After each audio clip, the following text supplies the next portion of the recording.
Selamat sore, Pak Halo, Ratu. selamat sore. Sebelumnya aku ingin mengucapkan terima kasih karena Bapak Sutanto telah menyediakan waktunya untuk membantu kami dalam mengerjakan ujian akhir semester. Jadi nanti kami akan mewawancarai Bapak. Kita akan memberikan beberapa pertanyaan. Nanti Bapak akan menjawabnya. Nah, mungkin kami perkenalan dulu ya Pak. Jadi aku Clara Pak, saya temannya Hidan dan ini kelompok saya. Mungkin kelompok saya bisa perkenalkan diri dulu masing-masing. Mungkin dari siapa, Rainer? Ya, perkenalkan Pak, saya Rainer dari Teknik Industri 2024 Pak, UPH. Perkenalkan Pak, nama saya Kesia dari Tiras Bajio dari Teknik Industri juga dari angkatan 2024 asal UPH.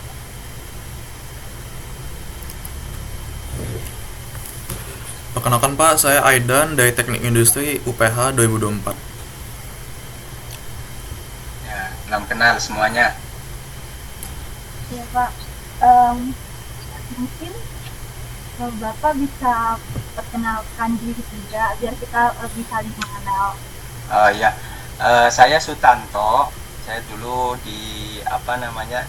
Saya ngajar di tempat di mana Zidan temennya Mbak Clara itu dulu belajar. Jadi 2 atau 3 hari yang lalu, beberapa hari yang lalu, Zidan WA ada temennya mau wawancara kayak gitu. Oh ya silahkan gitu. Dan ya singkat cerita seperti itu. Dan saya mau ngajarnya di sekolah di pesantren. Dan saya tahu, mohon maaf, ternyata apa wawancaranya ini dari sekolah Kristen ya, bener ya, Iya kampus Pak. ya. Jadi dan itu menjadi apa pengalaman yang keren ini. Kita bisa di bahasa kami menyebutnya bersilaturahmi gitu ya, bisa apa namanya ya silaturahmi, itu mungkin sudah menjadi bahasa yang bisa dipahami semuanya. Oke, terima kasih Pak. Mungkin kita mulai pertanyaan pertama ya Pak. Saya akan memberikan pertanyaan pertamanya. Jadi pertanyaan pertamanya itu apa agama kepercayaan Bapak? Kita tahu kalau Bapak itu memiliki kepercayaan adalah Muslim. Nah, lalu bagaimana pemahaman Bapak itu terhadap dosa menurut kepercayaan agama Bapak? Oke, uh, menurut keyakinan saya, kalau di Islam itu kan memang kita harus tunduk itu pada Tuhan yang kita yakini ya. Saya kira semua agama juga semacam itu. Di Kristen, Yesus, kalian juga harus percaya dengan Yesus, dan Yesus menjadi satu-satunya memang harus ditaati. Pun demikian di agama Islam juga demikian. Semua aturan, semua apa undang-undang yang harus dijalankan itu ya aturan Tuhan itulah. Maka ketika kita tidak menjalankan aturan-aturan yang digariskan oleh Tuhan itu, ya kita berdosa itu loh.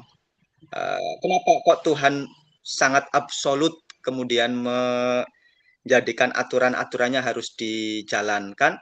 Karena ya Tuhanlah yang menciptakan kita. Kenapa kita ada ya kan karena karena Tuhan itu menciptakan kita, dan tidak hanya sebatas menciptakan kemudian ditinggalkan semau kita, enggak. Tuhan memberikan apa aturan main.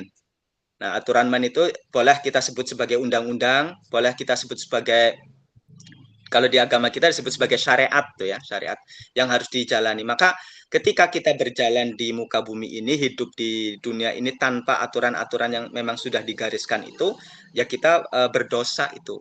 Nah, tentu kalau lebih dalam lagi, aturan-aturan yang disampaikan oleh Tuhan di kita itu ada aturan yang bersifat harus dijalankan, ada aturan yang keharusannya itu tidak 100%, tetapi manakala dilaksanakan kita mendapatkan pahala, ketika tidak dilaksanakan kita tidak mendapatkan dosa, ada yang seperti itu.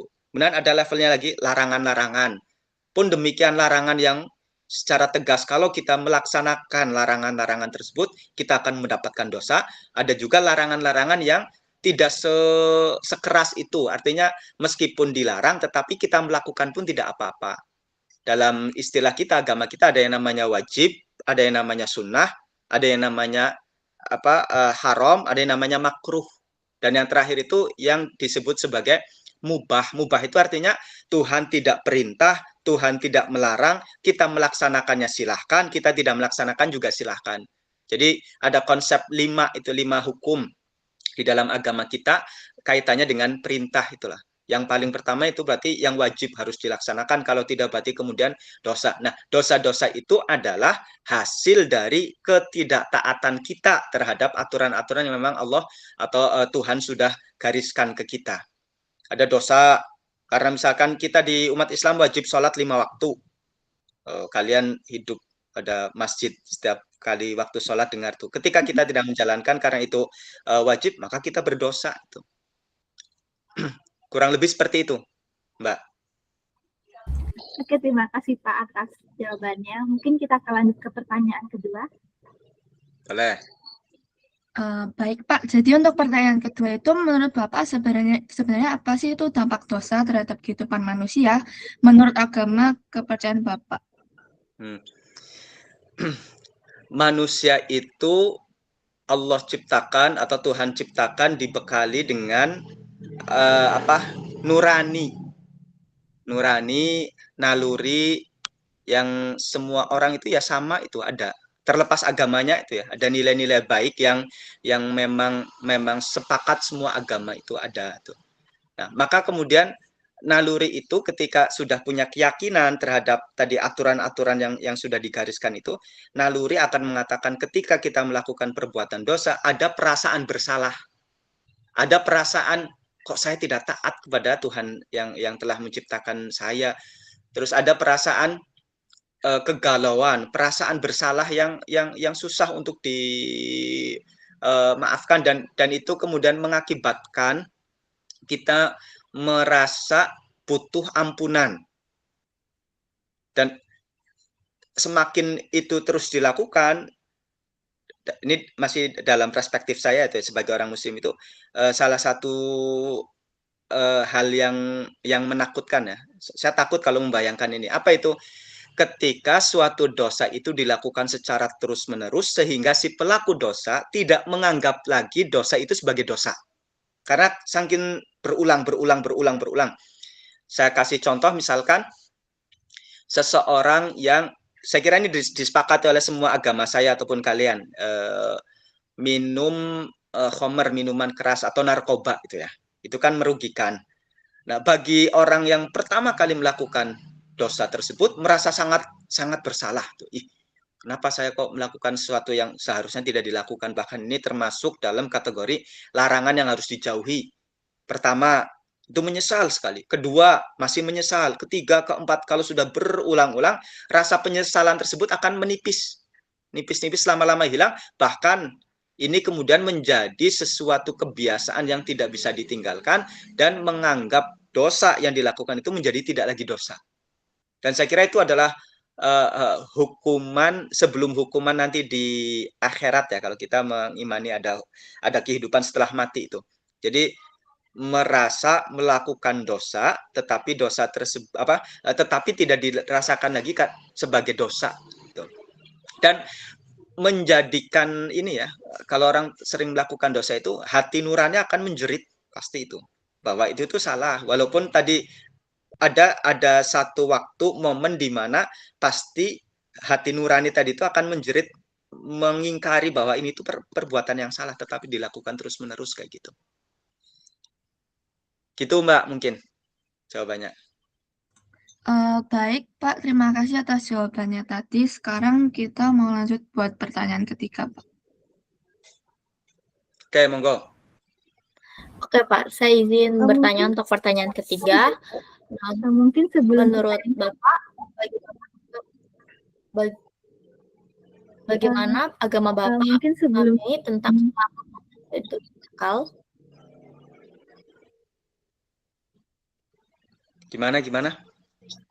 Untuk pertanyaan ketiga, bagaimana agama Bapak memahami tentang keselamatan dan kehidupan kekal? Nah, di agama kami ini mungkin agak terlihat ekstrim ya, atau mungkin egois, atau mungkin tidak toleran kayak gitu ya. Tapi ini kan keyakinan, yang namanya keyakinan itu kan di hati. Tidak bisa itu diintervensi. Namanya keyakinan tuh. Karena di kita itu membagi ini ya. Keyakinan itu sesuatu yang tidak bisa dipaksakan. Itu satu. Tetapi dalam bersosial kita bisa itu hidup bersama, tetapi dalam keyakinan nggak bisa itu. Kaitannya dengan apa kekekalan di akhirat gitu ya Mbak ya. Jadi ya keselamatan dan hidup kekal di akhirat itu sesuai dengan apa aturan yang Allah atau Tuhan berikan. Jadi Tuhan menciptakan kita manusia dengan berbagai macam atau dengan fase-fase itu ya. Kita mengimani ada fase sebelum kelahiran, namanya fase janin. Terus kemudian sebelum janin itu ada fase DNA, di istilah biologi itu disebut DNA. Nah, kita udah diciptakan tuh. Bahkan sejak penciptaan manusia pertama Adam alaihissalam itu semua makhluk itu sudah diberi semacam perjanjian dengan Allah, perjanjian dengan Tuhan. Semuanya itu dengan Allah mengatakan, Tuhan mengatakan, kalau istilah Al-Qur'annya seperti ini, alastu birabbikum, bukankah saya Tuhanmu, Tuhan kalian wahai orang-orang semuanya itu. Kemudian orang-orang menjawab, menyaksikan, bala, ya, saya bersaksi bahwa kamulah Tuhan kami semua gitu. Tetapi itu di alam DNA. Nah, terus kemudian lahir, kemudian di lahir itulah dipengaruhi oleh lingkungan, dipengaruhi oleh orang tua, dipengaruhi oleh kemudian pemikiran dan bermacam-macam, sehingga kemudian sesuatu yang sudah disepakati dulu dengan Allah itu kemudian menjadi berbeda-beda itulah. Dan satu paket ya, setelah kemudian manusia hidup di alam dunia, nah ada fase selanjutnya yaitu alam kubur. Kita menyebutnya alam barzakh. Nah, itu adalah alam penantian seseorang nanti sampai hari kiamat. Nah, kemudian setelah kiamat selesai, orang dihisab. Dihisab itu dimintai pertanggungjawaban selama hidup di dunia itu menjalankan aturan-aturan yang sudah disepakati dulu, kesepakatan menyembah Allah sebagai satu-satunya Tuhan atau tidak, yang terus kemudian hasilnya adalah nanti di akhirat atau di surga atau di neraka itu setelah dihitung semua akumulasi dari kesalahan-kesalahan, dosa-dosa, amal-amal perbuatan yang baik atau buruk itu.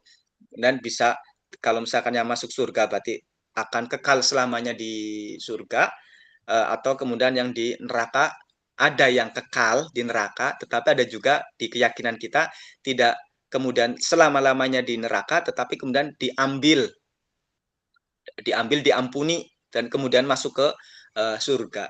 Nah, siapa itu orang-orang yang kemudian bisa masuk ke surga? Adalah orang-orang yang ketika di dunia mereka bersyahadat. Tadi makanya saya disclaimer tadi di awal, ini kelihatan ekstrim ya, kelihatan sangat egois, tetapi itu keyakinan kami bahwa nanti surga itu ya tempatnya orang-orang yang mau mengikuti dan nurut dengan aturan yang Allah gariskan, Tuhan gariskan, yaitu siapa yang menciptakan neraka, siapa yang menciptakan surga, siapa yang menciptakan alam dunia, siapa yang menciptakan semuanya adalah Allah, Tuhan, maka hak prerogatif dia dong untuk membuat aturan dan menghendaki siapa yang dihukum, siapa yang tidak dihukum, ya satu-satunya itu Allah itu. Jadi keselamatan kita di akhirat itu ditentukan bagaimana kita mengikuti aturan, dan nanti konsekuensi yang akan selama-lamanya di akhirat itu atas keyakinan kita di dunia semacam apa. Begitu, Mbak. Oke, baik. Terima kasih banyak ya, Pak, untuk menjawab pertanyaannya. Selanjutnya akan dilanjutkan pertanyaan berikutnya oleh teman saya.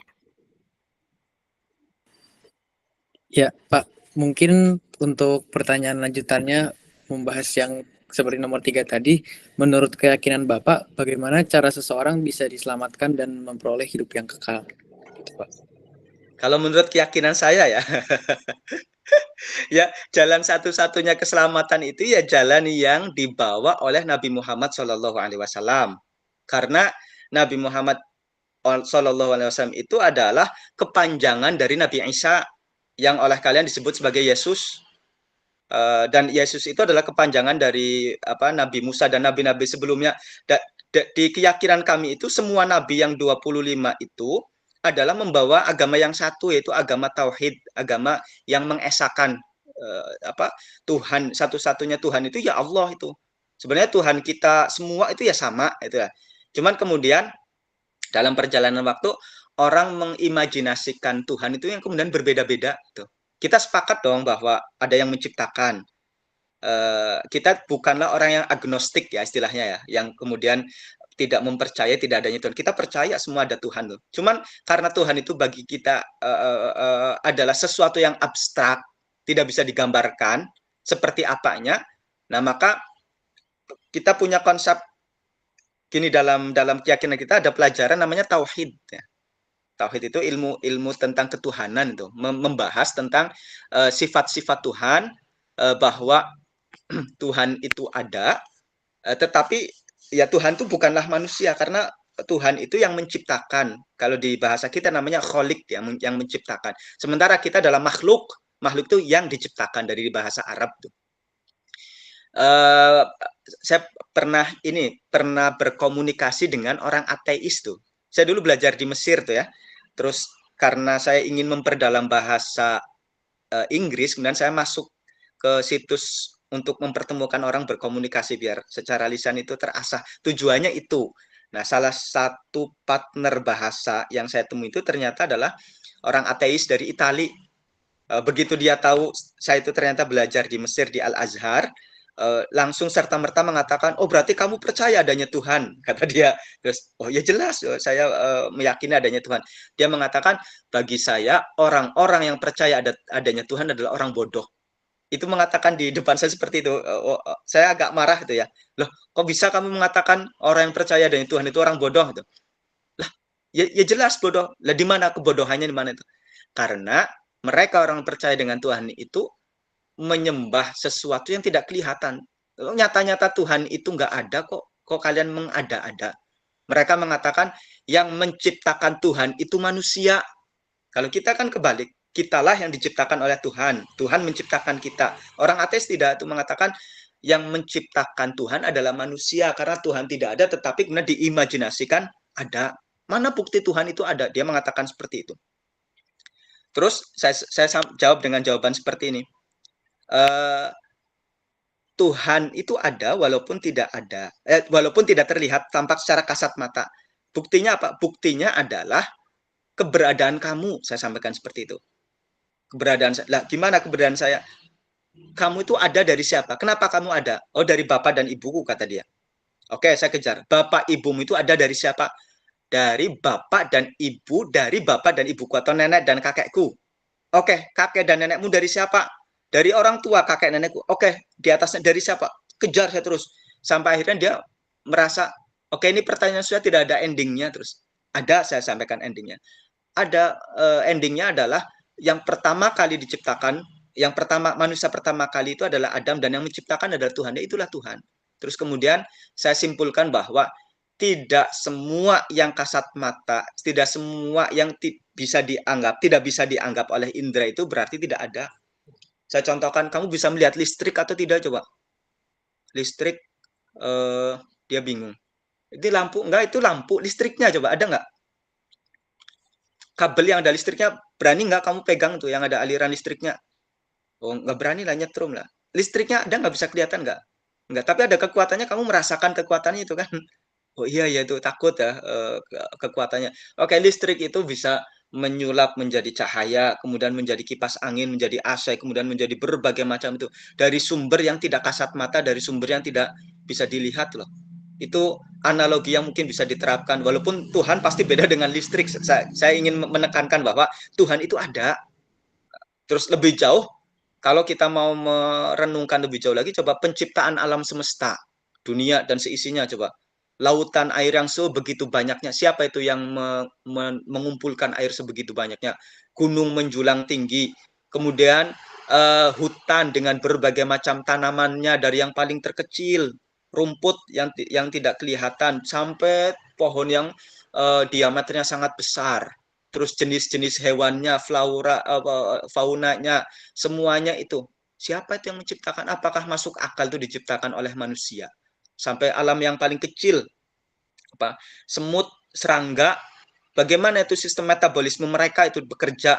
Siapa yang menciptakan bisa sedetail itu. Dalam tubuh kita aja coba, kita masuk makanan yang bermacam-macam berbeda-beda tetapi keluarnya sama itu. Kemudian ada yang berubah menjadi kuku, menjadi rambut, menjadi darah, menjadi apa. Itu siapa yang menjadikan hal semacam itu? Tidak mungkin tuh manusia bisa masa iya manusia yang menciptakan manusia yang lain, nggak mungkin itu. Maka adalah kekuatan yang sangat besar walaupun kita tidak melihatnya, tetapi nyata asar atau apa jejaknya itu bisa dilacak.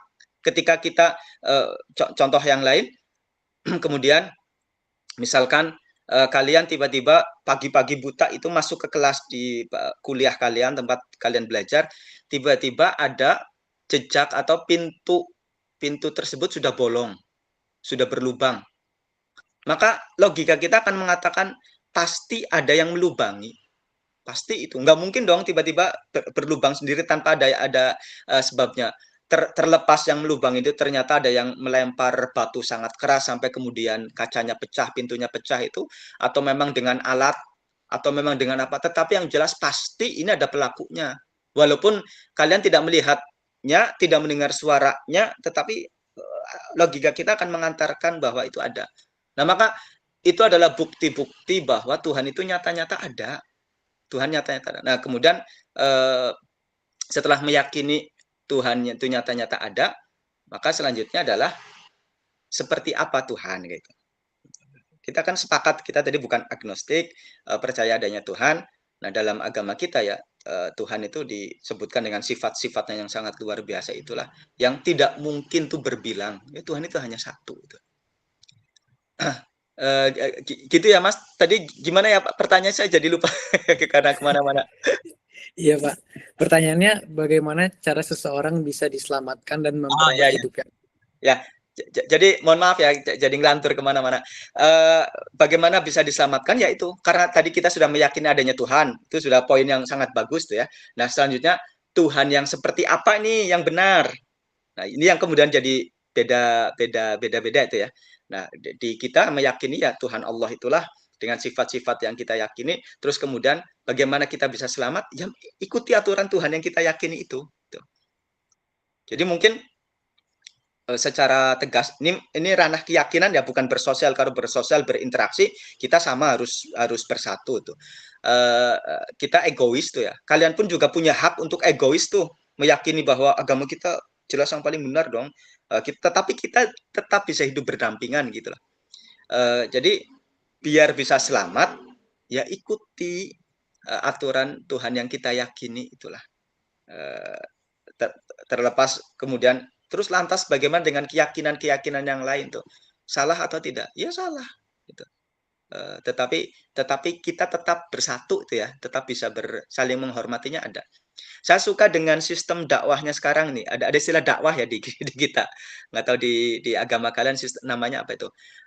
Habib Ja'far tuh mungkin kalian sering, karena dia YouTuber ya, tahu ada yang login, restart login tuh bagian dari apa ya? Walaupun kita berbeda, tetapi asik gitu ya beragama dengan semacam itu, tidak ada sekat ya. Nah, saya harap pun juga setelah nanti selesai ini kita tetap berkomunikasi, kita masih tetap bisa terhubung gitu ya, bisa ini. Senang saya punya teman-teman yang lintas agama, lintas keyakinan itu. Jadi di kita itu ada ayat berbunyi lakum dinukum waliyadin, bagimu agamamu, bagiku agamaku, gitu itu ada. Dan itu bukan sesuatu yang kemudian disebut sebagai toleransi itu justru lawan dari toleransi. Kalau toleransi itu kan berarti membaur, tetapi dalam hal agama harus lakum dinukum waliyadin. Kamu agamamu ya pegang dengan kencang agamamu, bagi kita pun ya kencang agama, pegang dengan kencang. Tetapi sekali lagi dalam bersosial, berinteraksi, kita harus tetap saling menghormati, kita harus tetap saling dalam berbineka itulah, dalam kebangsaan. Begitu Mas jawabannya. Oke Pak, terima kasih jawabannya. Oke, itu aja sih Pak pertanyaan kita. Maaf Pak, sebelumnya tadi kami izin untuk record dan catat jawaban dari Bapak. Apakah Bapak nggak masuk? Ya, nggak apa-apa. Oke, mungkin kita dokumentasi dulu ya, Pak. Mungkin Cak bisa Boleh. bantu dokumentasi kita dulu. 1, 2, 3.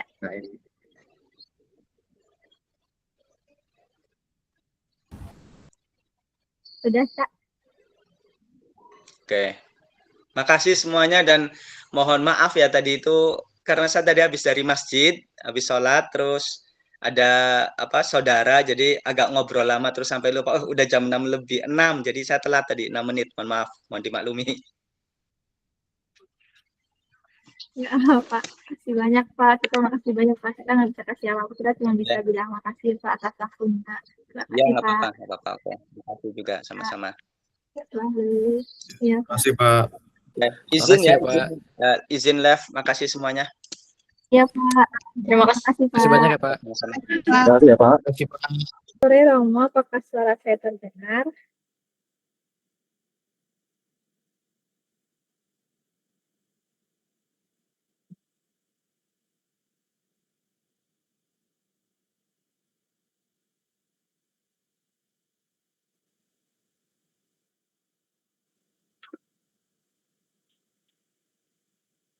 Sepertinya Romo suaranya masih di mute.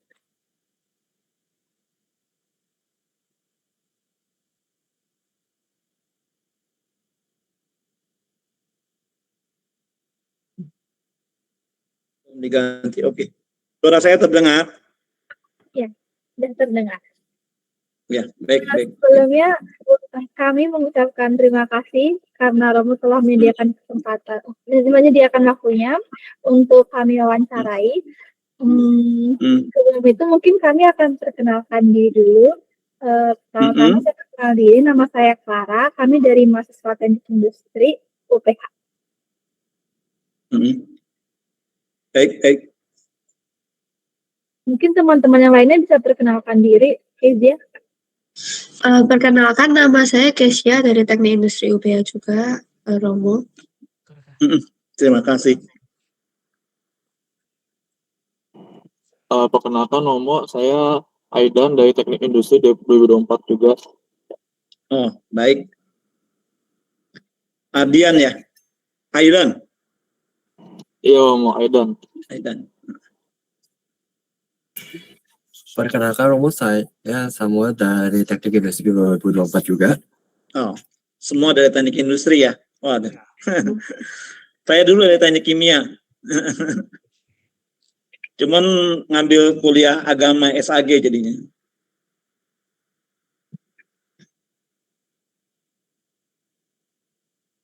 Oke, mungkin kita akan mulai wawancaranya dahulu ya, Romo. Mungkin pertanyaan Baik. pertama akan ditanyakan oleh teman saya. Baik.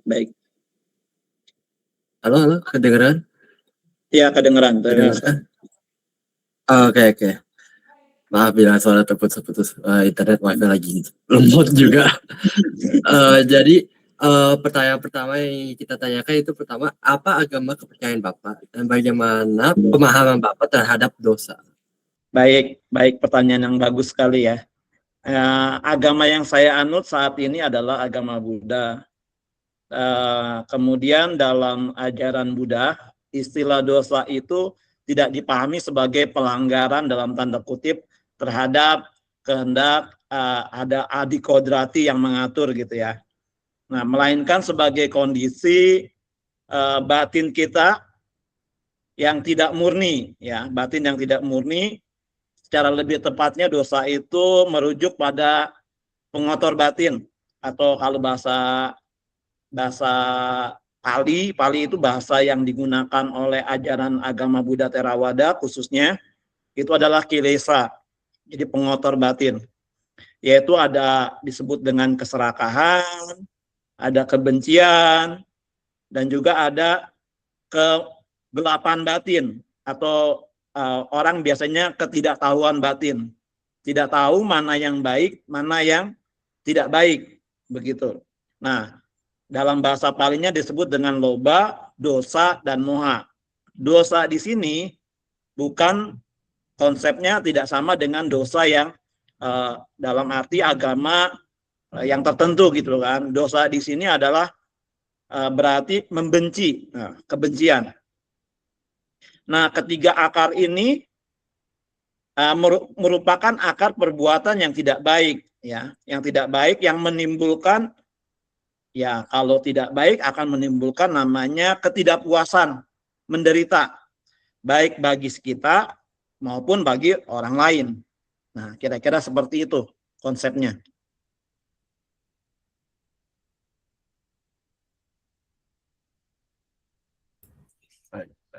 Cukup menjawab enggak?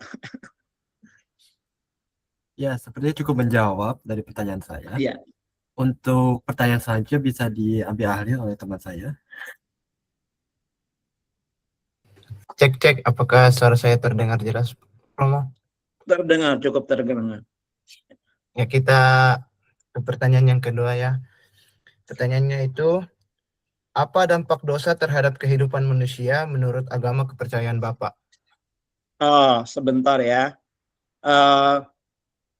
Pertanyaannya juga cukup baik. Saya akan coba menjawab secara jujur sesuai dengan pemahaman saya sebagai penganut Buddha yang merujuk pada Tipitaka, yaitu kitab dari agama Buddha. Pertama, sebentar ya. Ya, sebentar, saya ini dulu. Izin ini dulu sebentar. Ada tamu. Sebentar, ada tamu. Baik, Pak.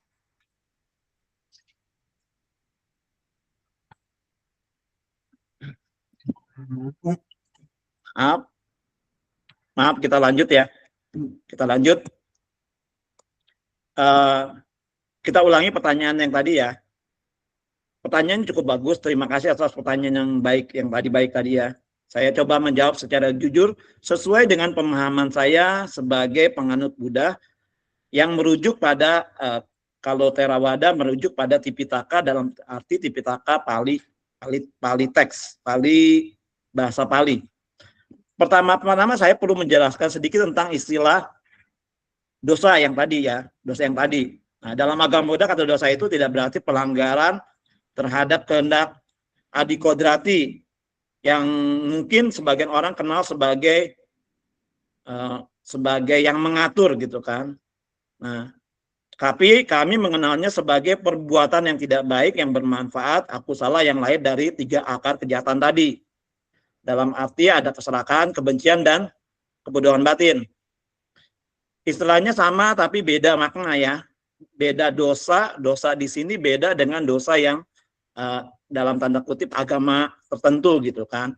Tapi demi wawancara ini ya kita anggap bahwa saya akan menggunakan tetap kata dosa sebagai istilah umum untuk tindakan yang dalam tanda kutip merugikan, ya, menimbulkan ketidakpuasan. Lalu apa dampaknya terhadap kehidupan manusia? Ya, saya di sini akan melihat 3 lapis dampak. Ada 3 lapis dampak yang semuanya nyata dan bukan sekedar teori biasanya. Dampak yang pertama itu terhadap batin pelaku, ya, pelaku kita sendiri. Ya, saat itu juga biasanya yang paling dekat dan paling jujur, ya. Ketika kita seorang melakukan dosa atau ya dalam tanda kutip pengotor batin atau di sini akan memunculkan rasa marah atau kebencian yang meledak-ledak, ya. Mungkin juga memunculkan yang namanya ucapan dusta atau berbohong. Kemudian juga bisa menyakiti orang lain. Sebenarnya ya dalam tanda kutip orang yang melakukan itu sedang merusak dirinya sendiri, dalam tanda kutip, merusak ketenangannya sendiri, menjadi dia ketenangannya hilang.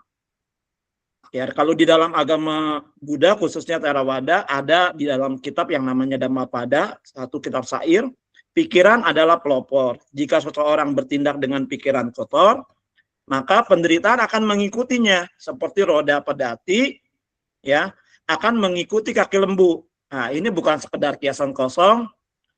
Coba kita perhatikan kalau orang yang baru saja marah, dadanya pasti sesak, ya kan?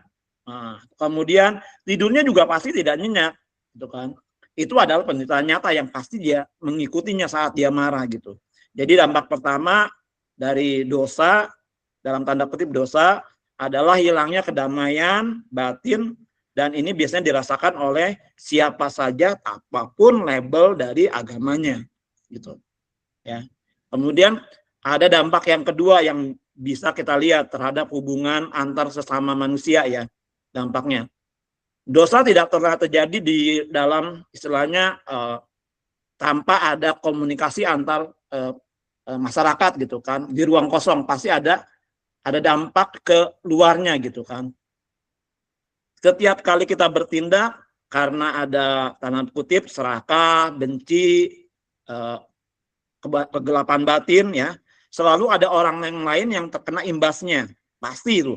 Nah, mungkin keluarga kita, mungkin tetangga, mungkin kolega. Nah, itu dalam Sigalopada Sutta, Sang Buddha mengajarkan secara gamblang bahwa kebiasaan buruk seperti berjudi, mabuk, bergaul dengan orang-orang yang teman-teman yang salah, teman-teman yang melanggar sila dalam arti ini kemoralan, gitu kan. Nah, itu akan merusak harta, reputasi, nama baik, juga keharmonisan rumah tangga. Jadi dosa itu seperti batu yang dilempar ke kolam, gitu kan. Riaknya pasti meluas, kalau kita lempar batu, riaknya nggak di sekitar situ saja, tapi dia akan meluas kemana-mana. Nah, efeknya juga akan dirasakan oleh keluarga kita, gitu. Keluarga di lingkungan, bahkan di lingkungan kita, seperti itu. Nah, yang pasti ya diri sendiri kena, lalu keluarga, lalu masyarakat. Nah, kemudian yang pasti adalah kepercayaan kepada kita, ya, itu akan runtuh. Juga konflik akan muncul dan istilahnya kita akan sulit diterima oleh masyarakat, gitu. Jadi kita akan dikucilkan menjadi kesendirian sendiri. Jadi kita akan muncul rasa kita tersendiri, gitu ya. Nah, seperti itu. Nah, kemudian di dalam ini juga ada dampak yang ketiga, yaitu jangka panjang, dan ini biasanya menurut hukum karma. Hukum karma itu hukum yang mengatur sebab dan akibat. Ya, ini yang sering disalahpahami orang. Hukum karma itu bukan hukuman. Dalam arti hukum karma itu bukan hanya di sisi tindakan yang negatif saja, gitu, bukan. Hukum karma adalah hukum alam seperti gravitasi dan segala macamnya. Kalau Anda melemparkan batu ke atas, ya pasti dia akan jatuh. Bukannya kalau batu ya pasti akan jatuh, gitu kan. Yang kapas saja kalau kita lempar dari atas, dia akan turun ke bawah karena ada gravitasi. Nah, sama seperti marah, itu juga marah kepada jadi kalau andaikan kita melemparkan kemarahan kepada orang lain, itu juga akan membuat sebetulnya kita sendiri yang akan terkena, awal terkenanya, gitu kan, terkena dari dampak itunya, gitu. Nah, konsekuensinya itu Sang Buddha menjelaskan dalam satu sutta yang namanya Culakamma Vibhanga Sutta, bahwa pembunuh biasanya cenderung terlahir dari kalau kita sering melakukan pelanggaran sila yang pertama, biasanya juga akan usia kita akan, kalau di dalam istilah hukum karma ada kelahiran kembali, namanya punabhawa, ya, tumimbang lahir kembali.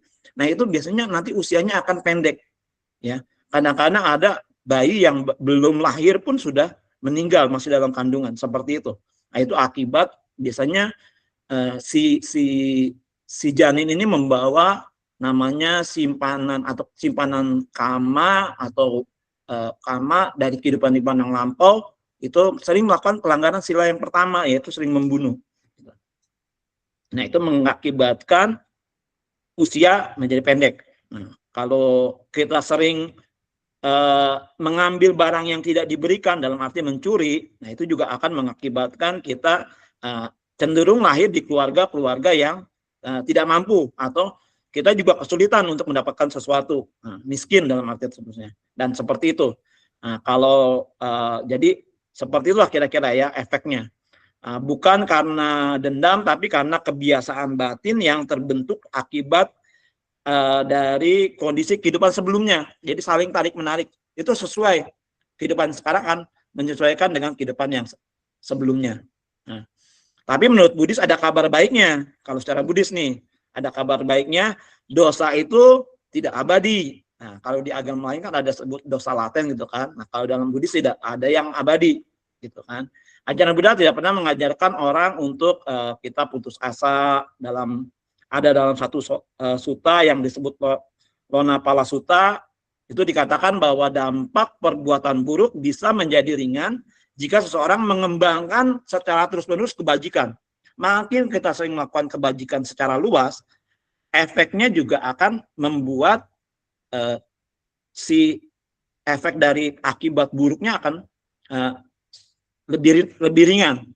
Ya, kalau di dalam sutta itu digambarkan seperti kita memberi garam ya kepada satu gelas air, itu akan 1 sendok akan terasa asin.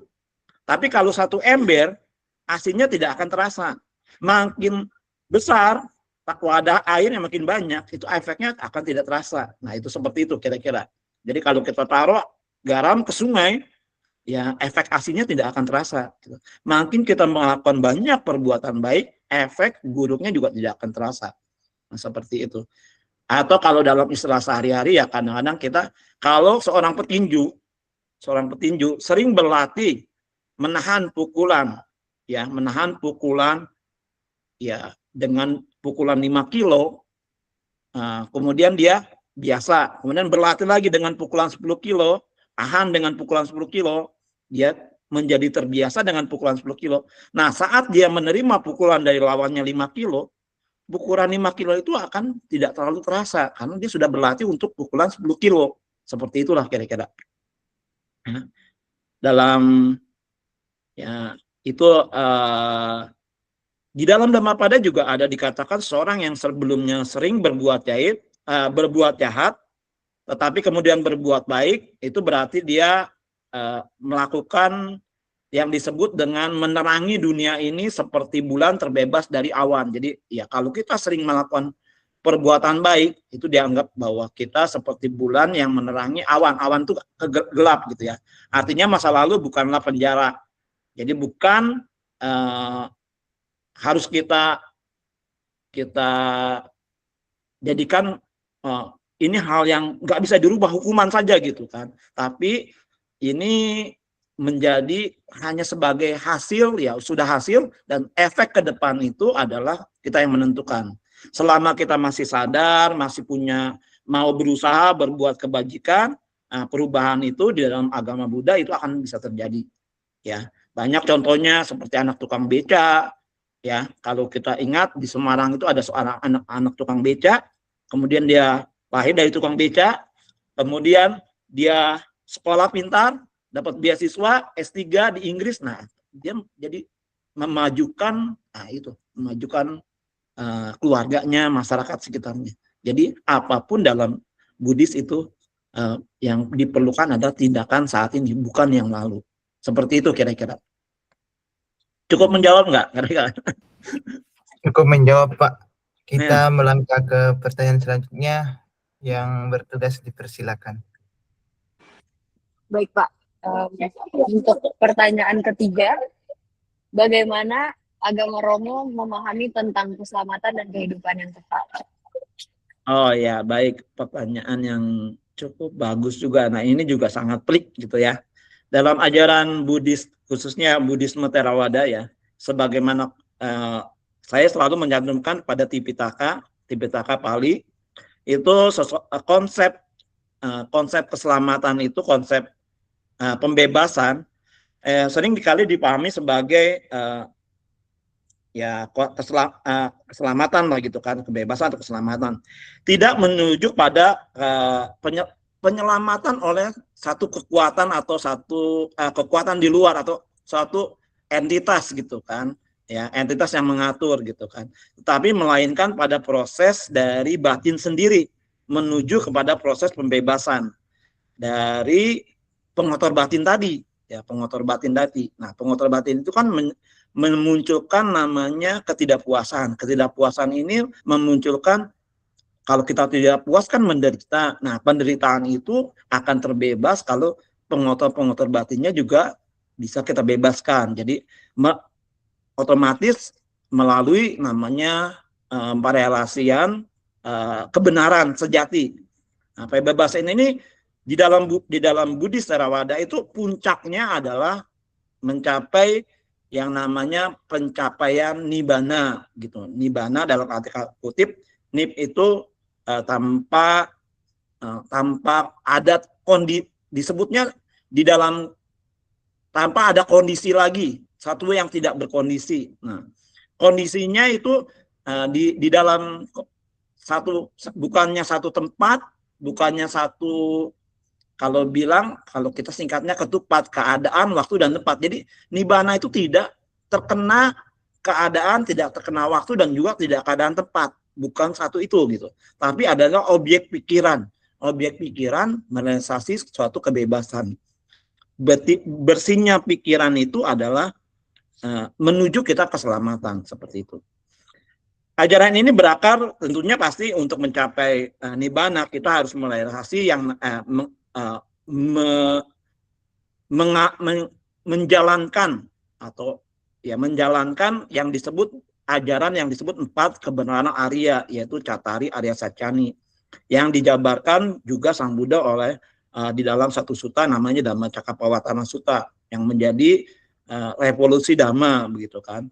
Ya, sutta tersebut berisi tentang kebenaran tentang duka, sebab duka, lenyapnya duka, kemudian jalan menuju lenyapnya duka. Dalam kerangka ini nibbana itu dipahami sebagai relasi dari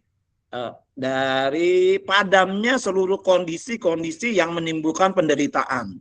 Jadi pada saat kita mencapai pembebasan adalah mencapai nibbana dari padamnya kondisi-kondisi yang memunculkan penderitaan. Gitu. Tapi di dalam Buddhis pun ada kebahagiaan duniawi, yaitu surga atau saga kalau bahasa Palinya. Ada juga yang itu dalam Buddhis Theravada, surga itu masih akan istilahnya membuat dia tidak keluar dari lingkaran penderitaan. Selesai di surga dia akan bisa terlahir lagi di alam-alam menderita, begitu. Nah, tapi kalau nibbana ini sudah terbebas dari istilahnya penderitaan, begitu. Jadi Tipitaka secara eksplisit itu membedakan antara kebahagiaan duniawi dan kebahagiaan tertinggi yang disebut dengan pembebasan yang paling tertinggi. Ya, kebahagiaan duniawi merujuk pada ya kelahiran di alam bahagia, surga. Di dalam agama Buddha ada tingkatnya, ada 6. Nah, ada suka tingkat 1, 2, 3, 4, 5, 6. Bahkan ada alam yang disebut dengan alam-alam surga yang lebih tinggi lagi, alam-alam Brahma. Nah, itu ada 20.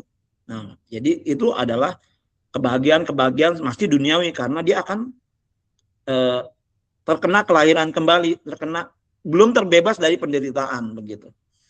Nah, jadi sifatnya belum kalau di dalam tanda bilang kekal, ya tidak kekal karena dia masih mengalami proses anicca, gitu. Ya, jadi perubahan, nah gitu. Ya kira-kira seperti itu. Sebaliknya nibbana adalah kebebasan yang paling tinggi dalam ajaran Buddha, itu bersifat tidak berkondisi, tidak. Nah, kalau sudah kita merealisasi pikiran, merealisasi nibbana, itu tidak akan dilahirkan kembali dan terbebas dari segala bentuk penderitaan.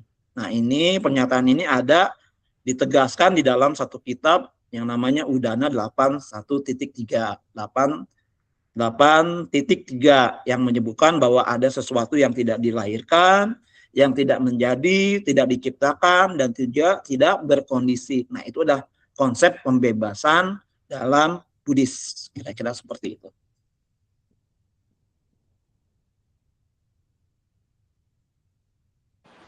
Baik, terima kasih atas jawabannya, Romo. Selanjutnya mungkin bisa diambil. Untuk selanjutnya, Romo, ini selanjutnya kita akan ke pertanyaan selanjutnya, yaitu menurut agama Romo, bagaimana cara seorang bisa diselamatkan dan memperoleh kehidupan kekal? Bagus sekali ya.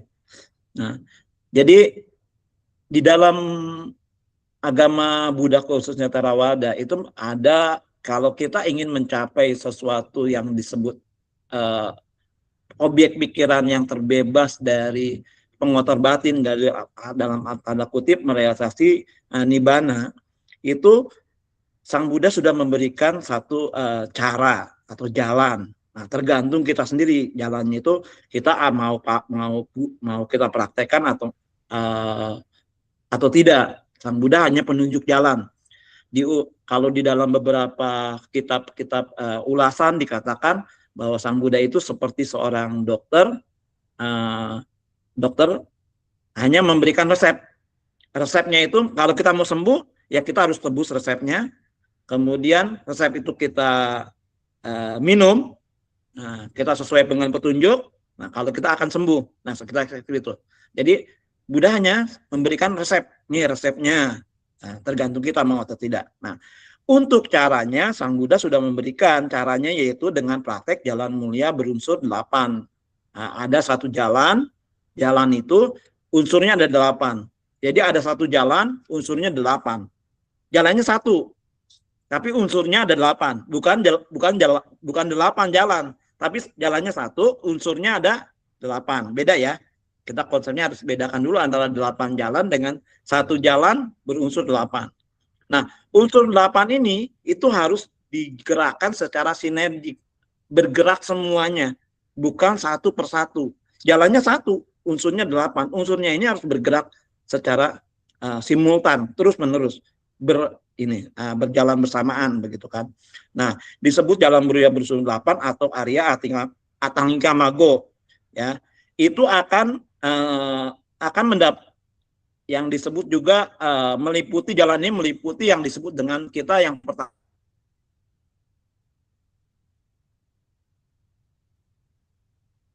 itu harus punya pandangan benar. Dalam arti pandangan benar ini bahwa kita punya konsep pemikiran, pikiran pandangan itu benar-benar pandangan yang benar. Dalam arti tahu ini mana yang baik, mana yang tidak baik, mana yang bermanfaat, mana yang tidak bermanfaat, mana yang membawa pembebasan, mana yang tidak membawa pembebasan. Itu namanya pandangan benar. Nah, yang pertama. Kemudian ada yang istilah unsur yang kedua, yaitu disebut dengan pikiran benar. Nah, pikiran ini pikiran benar pada di dalam Buddhis, satu pikiran itu ada satu objek, berarti objeknya pun harus objek yang benar. Nah, objek yang benar ini adalah objek yang mengikis loba dosa moha tadi, pengotor batin tadi, gitu. Nah, jadi pikiran harus mengarah pada objek-objek yang pengikisan loba dosa moha. Kemudian ada yang unsur yang ketiga, yaitu kita harus melakukan ucapan yang benar. Ucapan yang benar ini harus, yang Sang Buddha katakan harus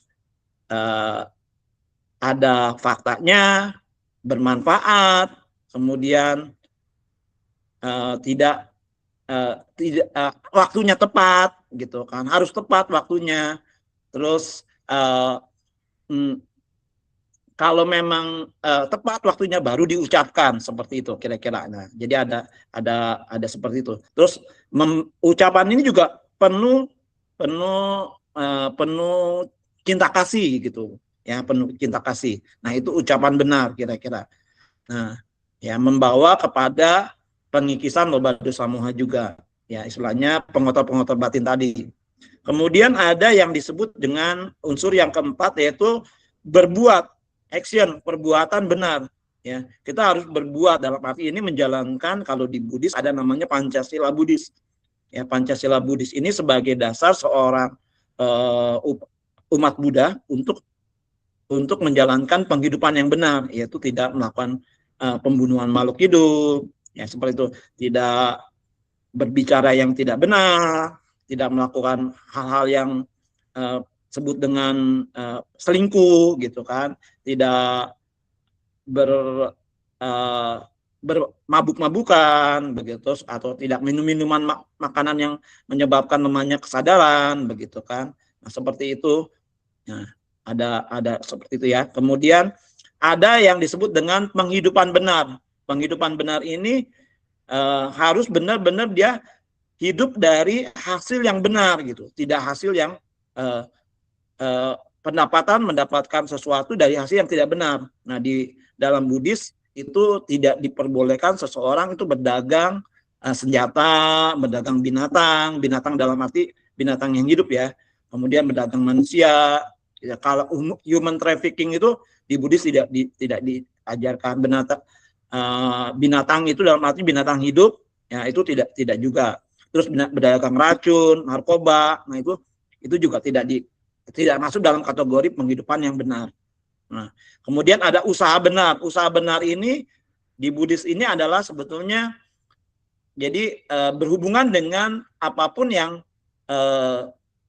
kita lakukan sehari-hari. Andaikan kalau kita berpikir ingin melakukan satu perbuatan benar gitu kan, berdana. Nah, berdana itu perbuatan benar. Nah, perbuatan benar itu harus kita usahakan untuk lebih gitu. Kalaupun belum muncul kita ingin berdana, ada seorang pengemis gitu kan lewat, nah kita ingin memberikan uang kepada pengemis. Nah, kalau belum muncul itu harus diusahakan untuk muncul. Nah, itu namanya usaha benar.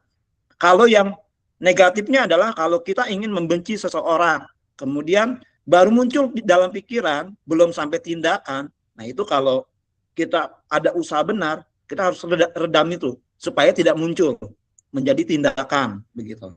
Menjadi ucapan atau melalui tindakan gitu. Nah, seperti itu ya. Kemudian ada disebut dengan usaha benar. Nah, itu, tadi adalah perbuatan penghidupan. Terus ada usaha benar. Ya, usaha benar ini usaha yang memang tadi usaha benar sudah ya, usaha benar sudah. Perhatian benar. Nah, perhatian ini kita perhatian dalam arti